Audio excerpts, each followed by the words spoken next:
1980 December 26 അർദ്ധരാത്രിയോടെ ഇംഗ്ലണ്ടിലെ റെൻഡൽഷം forest എന്ന സ്ഥലത്താണ് ഭയാനകമായ ഒരു സംഭവം നടക്കുന്നത്. അന്ന് ഒരു ഗഞ്ഞിമഞ്ഞുള്ള രാത്രിയായിരുന്നു. ഭീകരമായ ശാന്തത. അന്ന് രാത്രി എയർഫോഴ്സ് സുരക്ഷാ ഉദ്യോഗസ്ഥന്മാർക്ക് കാട്ടിനകത്തു നിന്നും പുറത്തേക്ക് ഒരു തിളങ്ങുന്ന വെളിച്ചം കാണുന്നു. ആദ്യം അവർ വിചാരിച്ചത് ഒരു വിമാനം അപകടത്തിൽപ്പെട്ടതാണ് എന്നാണ്. പക്ഷേ അടുത്തു പോയപ്പോൾ അവർ കണ്ടത് ഞെട്ടിക്കുന്ന മറ്റൊരു സംഭവമായിരുന്നു.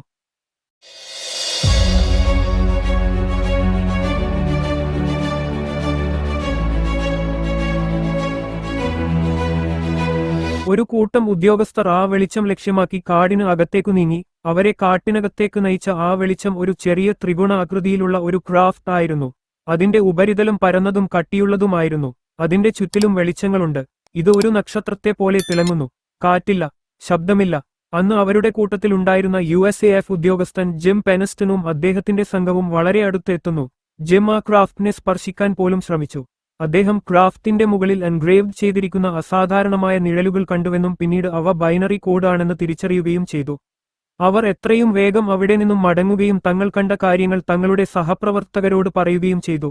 അടുത്ത ദിവസം കാട്ടിൽ 3 ക്രാഫ്റ്റ് ലാൻഡ് ചെയ്തതിന്റെ പാടുകൾ കണ്ടെത്തുകയും ചെയ്തു. അതുകൂടാതെ ആ സ്ഥലങ്ങളിൽ ഉയർന്ന താപനിലയും റേഡിയേഷൻ തരംഗവും രേഖപ്പെടുത്തി. അതുകൂടാതെ ഗവേഷകരും പോലീസ് ഉദ്യോഗസ്ഥരുമായവർ ഇതെല്ലാം രേഖപ്പെടുത്തിയതായി റിപ്പോർട്ട് വന്നു. മൂന്നാമത്തെ രാത്രിയിൽ ഒരു സംഘം ഇതിനെപ്പറ്റി കൂടുതൽ അറിയാൻ ആ കാടിന് അകത്തേക്കു വീണ്ടും പോയി. അന്ന് അവരെ നയിച്ചത് കേണൽ ചാൾസ് ഹോൾട്ട് എന്ന ഒരു ഉദ്യോഗസ്ഥനായിരുന്നു. ഹാൾട്ടിന്റെ കയ്യിൽ അന്ന് ഒരു ഓഡിയോ റെക്കോർഡറും ഉണ്ടായിരുന്നു.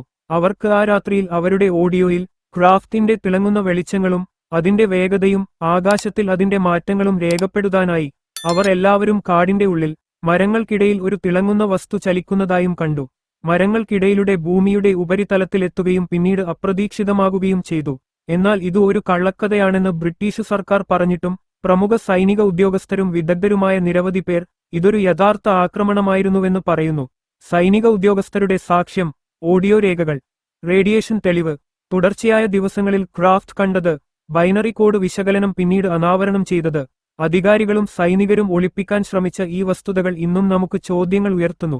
ആരായിരുന്നു ആ സന്ദർശകർ? നമ്മുടെ ഭൂമിയോട് അവരുടെ ഉദ്ദേശം എന്തായിരുന്നു? ഇന്നും ഈ സംഭവം ഉത്തരം കിട്ടാത്ത ഒരു ചോദ്യമായി തുടരുന്നു.